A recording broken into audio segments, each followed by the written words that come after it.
मित्रों, राम चारों भाई एक साथ हमेशा रहते थे, एक साथ खेलते कूदते थे, बड़ा आनंद से रहते थे।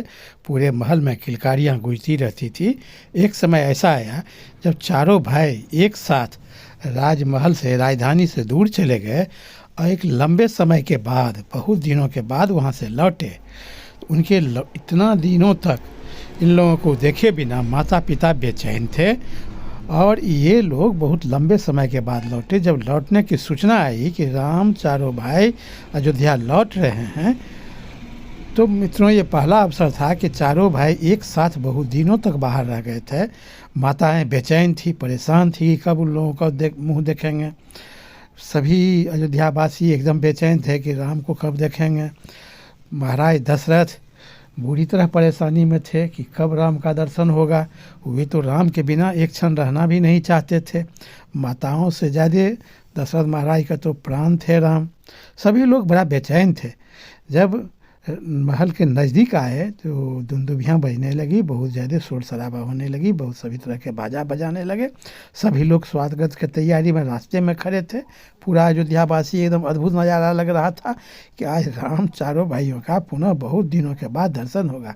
मित्रों, तो ये सोचते होंगे कि ऐसा अवसर का आया है, तो ये अवसर तब का है जब भगवान श्री राम चारों भाई जनेऊ संस्कार होने के बाद गुरु आश्रम में महर्षि वशिष्ठ के साथ चले गए थे।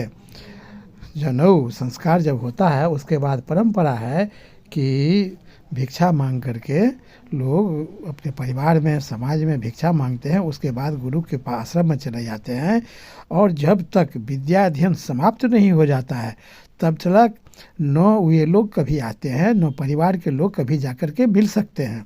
तो एक लंबा समय से सभी को राम का बिछोह हो गया था, सभी लोग परेशान थे। जब उन लोगों का विद्या अध्ययन पूरा हो गया तब महर्षि वशिष्ठ स्वयं उन चारों को लेकर के अयोध्या लौटने की सूचना भिजवाए कि राम सबका विद्या अध्ययन पूर्ण हो गया, अब मैं लेकर के आ रहा हूँ। और चारों भाई को जब लेकर के चले तो पूरा अयोध्यावासी उत्सव का माहौल मना रहे थे। सभी लोग रास्ते पर में खड़े थे कि कब राम का, चारों भाइयों का दर्शन होगा। सब फूल तूल लेकर के एकदम सजावट बहुत अच्छा हो गया था और सब लोग खड़े थे, सब लोग राह देख रहे थे।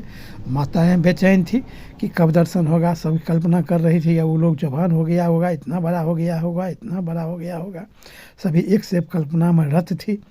बहुत दिनों के बाद जब राम चारों भाई राजमहल में पहुँचे तो इन लोगों का, माताओं का और महाराज दशरथ का खुशी का कोई ठिकाना नहीं रहा। ये लोग खुशी से एकदम विभोर थे। तब भगवान श्री राम चारों भाई अयोध्या लौट करके आए। जब अयोध्या लौटे तो परंपरा के अनुसार महर्षि वशिष्ठ चारों भाइयों को पहले महाराज दशरथ से मिलाने के लिए ले गए। इधर माताएं बेचैन थी कि हमको कब दर्शन होगा, किंतु गुरुदेव ने दशरथ के पास पहले लेकर चले गए। महाराज दशरथ को चारों भाइयों ने बारी बारी से प्रणाम किया और कुशल से पूछ करके देख करके महाराज दशरथ भी आश्चर्यचकित थे कि हमारा पुत्र इतना बड़ा हो गया है, राम इतना बड़ा, इतना सुंदर हो गया है। सब एक दूसरे को निहारते ही रह गए। सब प्रणाम किए। उसके बाद माताएं उधर बेचैन हो रही थी तो माताओं से रहा नहीं गया।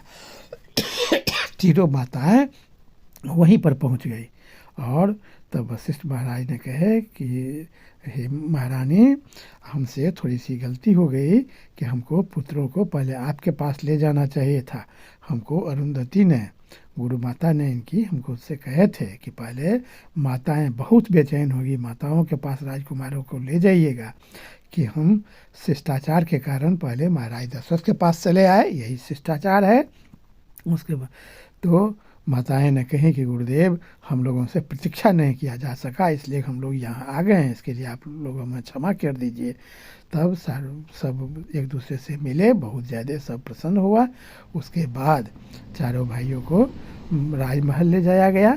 राजमहल में दासिया सब उबटन पीस रही थी, हल्दी, दूध में उटन में, उसमें कुछ कुछ शहद, मसाला ये सब मिला जुला करके उटन पिसा जाता है, जो राजकुमारों को संपूर्ण देह में लगाया जाता है। उसके बाद उसको स्नान कराया जाता है। ये सब प्रक्रिया हुआ। इसके बाद सभी माताएं एक से एक अपना अपना प्रसन्नता व्यक्त कर रही थी। सभी भाई भी उस माताओं के साथ घुल मिल करके एक से एक प्रसन्नता व्यक्त कर रहे थे।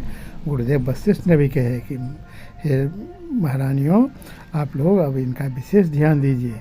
हम तो वनवासी ठहरे, इन लोगों से इतना कठिन परिश्रम करवाए हैं कि ये लोग बहुत परेशान हैं। आपके ममता के आंचल में ये लोग कुछ दिन प्रसन्नता से रहना चाहते हैं।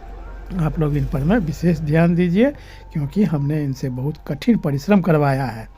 विद्या अध्ययन करने के समय बहुत कठिन परिश्रम इन लोगों से करवाना पड़ा है हमको। आप लोग इन पर में विशेष ख्याल करें। सभी माताएं इन लोगों को स्नान ध्यान करा करके, पूजा पाठ करा करके भोजन करवाई, और अपने अपने सब लोग उद्गार व्यक्त करने लगे। सभी लोग एक साथ बैठ करके पुनः भोजन किए।